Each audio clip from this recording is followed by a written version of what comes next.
Yes, hello mga ka-Lifes Moms. Ayan, andito na naman ulit ang inyong lingkod. Ayun, as you can see po, no, may before and after po ang ating video na ito. Kung inyong matatandaan, ang last upload po ng bahay na ito ay December 28 pa po mga ka-Lifes. So, for today's video, ito po ang pinakaunang upload ng Dudes Constructions mga ka-Lifes. Ipapakita lang po namin sa inyo ang hindi naman siya totally fixed na 2 weeks dahil dumaan po ang holidays, New Year's, and weekends, and everything mga ka-Lifes.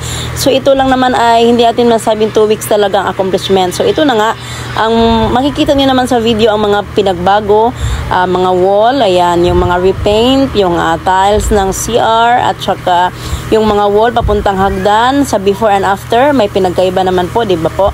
So ayan po ang ating kaganapan for today's video na naman mga ka-Lifes Moms. So ayun, update din tayo mga ka-Lifes sa mga gustong magpagawa.